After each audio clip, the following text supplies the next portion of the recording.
जो है वो हमेशा इमीडिएट सॉल्यूशंस की तरफ गई और फायर फाइटिंग में लगी और इंपॉर्टेंट डिसीजंस को उसने वो कर दिया। अब इंडिया का जो मिलिट्री बिल्डअप है उसको अगर हमको बनाना पड़े तो हमको कम से कम 15 साल 20 साल का प्लान चाहिए।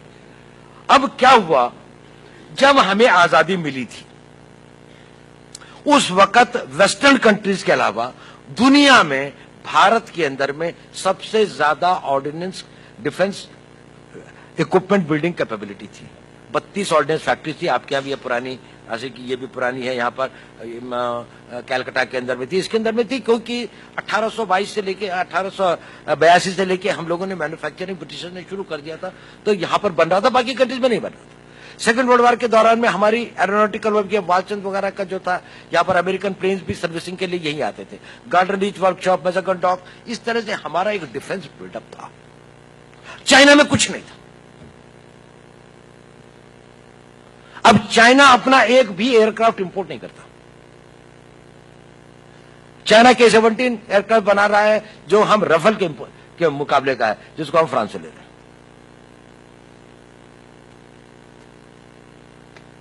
अब उन्होंने सस्टेन्ड तरीके से अपनी डिफेंस कैपेबिलिटी बनाई, spite of the fact they had no industrial base, in spite of the fact that we had a big industrial base, in spite of the fact that we had a bigger pool of scientists and technologists. We have got the world's third largest pools of scientists and technologists. They had no this thing. In spite of the fact that we had access to English knowledge and our children could go to all the foreign universities and others, Chinese at that time did not have this thing. And in spite of the fact that we, being a democracy and an open country, had relatively, till we went for the nuclear bomb, were able to get the technologies from the rest of the world, including the Russian technology, which the Chinese were denied, not only by the West, but also by the Russians till very late. Later, after 1990, it has started. But as you know that this thing, in spite of that, Chinese built up their capability. Hindustan 70% of its defense production के लिए foreign countries पर वो है। हम बड़े फक्र के साथ में कहते हैं कि अगले 7 साल के अंदर में हम $100 बिलियन की चीज इंपोर्ट करेंगे।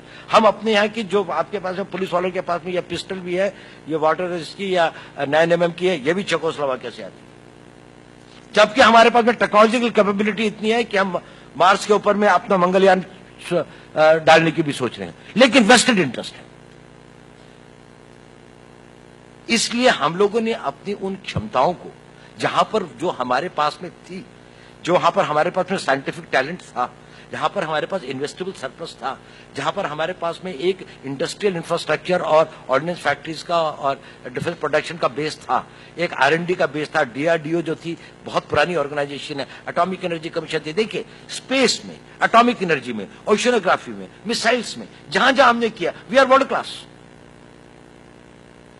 लेकिन आप अपने आप MP5 राइफल्स बनाने नहीं देंगे, आप आर्टिलरी का अम्यूनिशन बनाए थे, बोफोर्स का हमने 85 के बाद दिया, वेट कर रहे हैं दूसरा हम आर्टिलरी गन लगाए, हमने आर्टिलरी गन नहीं। एयर डिफेंस सिस्टम के लिए हम लोगों ने अभी तक कोई वेपन नहीं, वो नहीं, हमारे पास है ही नहीं एयर डिफेंस सिस्टम। हमारे 80% टैंक्स जो है उनमें नाइट विजन कैपेबिलिटी नहीं है, पाकिस्तान ने 100% कर दिया। हमारे 80-72 टैंक्स है, वो भी बिना नाइट विजन कैपेसिटी का है, लार्ज नंबर ऑफ। हम अर्जुन टैंक बना रहे थे, मेन बैटल टैंक, उसको गवर्नमेंट ने वो चलने नहीं दिया।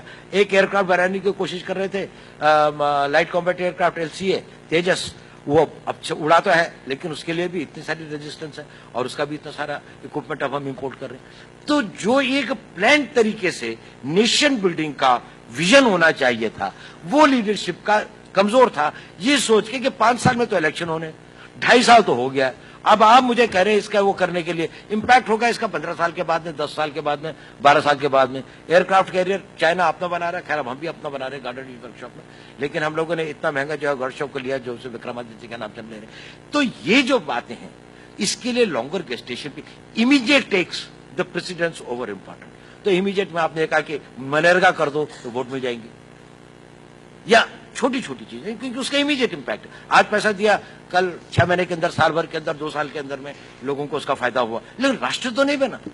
आपने जितना वो कैपिटल था उसके अगर वो ये करते तो इन्हीं ऑर्डिनेंस फैक्ट्री में उन लोगों को रोजगार मिलता, उनकी कैपेबिलिटीज बनती, हॉस्पिटल बनते, रोड्स बनते, इंफ्रास्ट्रक्चर बनता है ना, ओवरऑल वो होता। शायद हिंदुस्तान जो था वर्ल्ड का सबसे बड़ा आर्मामेंट एक्सपोर्टर कंट्री बन सकता था, क्योंकि हम नॉन अलाइंड कंट्री थे। तो जितना भी अंडर डेवलप्ड वर्ल्ड है वो, क्योंकि इन वेपन्स को लेने में एक बड़ी प्रॉब्लम है, क्योंकि वेपन्स तो एक होती हैं और वेपन्स के एक्चुअल ये तो मशीन का टुकड़ा है, जिसका तो अम्युनिशन इंपॉर्टेंट होता है। और अम्युनिशन आप एक साथ बहुत के नहीं रख सकते, क्योंकि उसकी एक शेल्फ लाइफ होती है, 6 महीने, साल, 1.5 साल के अंदर में यूज नहीं हुआ तो उसके बाद में बेकार होता है।